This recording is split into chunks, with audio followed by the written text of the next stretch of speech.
Now, a couple weeks ago, Jeff Bezos took the stage at a big Amazon event and announced a fleet of new Kindles. We are going to unbox the Kindle Fire HD 7-inch in just a minute. But first, here's a rundown of all the new models.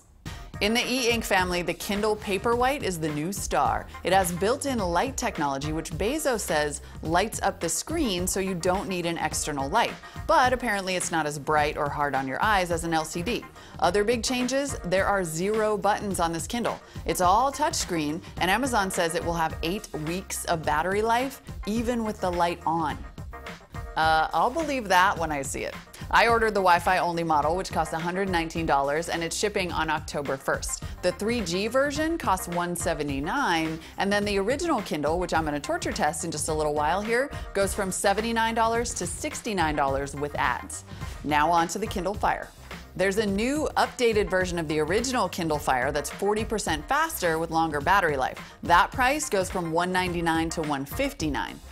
And there's more. Amazon also announced Kindle Fire HD models. So the 7-inch goes to HD, and there's also a brand new 8.9-inch Kindle Fire HD, which comes out in November. The big Kindle Fire comes with just Wi-Fi or, and this is exciting, 4G LTE.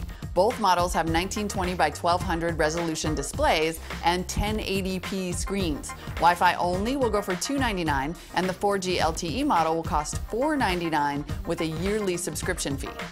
We'll have more on all those Kindle models when we get them in-house, and for now, we're going to unbox the Kindle Fire HD 7-inch model. Now, this is our review unit, so it's already been opened, has some of Eric Franklin's information on it, but hopefully you'll get an idea of how it works. This is already kind of a confusing little box. Is this tape right here?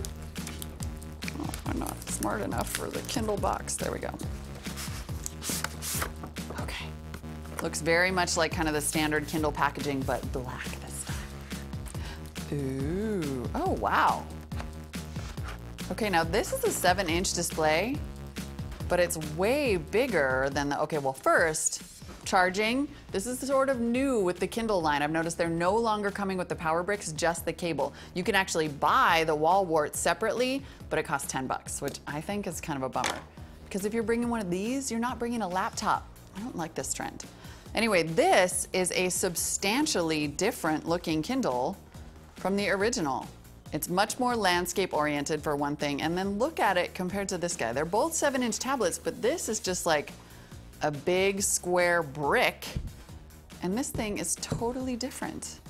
It's pretty sleek, although it's a little bit fat, and that makes it kind of hard to hold. Now for comparison, I have the Nexus 7 here. This you can pretty easily palm. This one feels more like you have to have like a big old Michael Jordan hand. The camera is located in the middle here. So if you were doing video conferencing, now the original Kindle Fire didn't have a camera at all. This one has a front-facing camera, and I think it comes with Skype built in. So that's kind of a noticeable feature right off the bat. It's a very, very big 7-inch tablet. I'm kind of curious to see how that's going to play, because for me, the size and portability are kind of the key there. I don't know though, this thing. All right, let's do some specs. It weighs just under a pound at 13.9 ounces. The HD LCD display has a 1280 by 800 resolution, and it's capable of 720p HD viewing. The surface is Corning's Gorilla Glass, so it might take me a little bit longer to crack that screen than it took to break the Nexus 7. Just saying. Amazon made a big deal out of their Dolby Audio dual driver stereo speakers, and let me say, they sound pretty good. But you're missing out. That is loud. That was his moment. No. Tell me the truth. What really happened?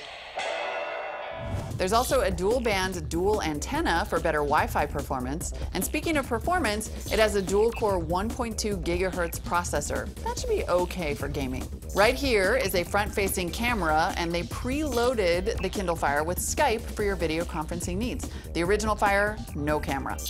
There's micro HDMI and micro USB ports. You do get the USB 2.0 cable in the box, but the power adapter is an extra $9.99. Like the original version, the operating system is a modified version of Android.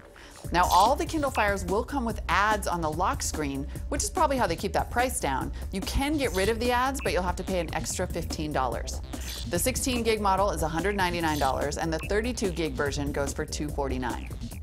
Now, the 7-inch size has actually been a winner for Amazon. The biggest thing for me about this tablet is that it's such a wide 7-inch tablet, it's really hard to hold. I got a little bit of a hand cramp.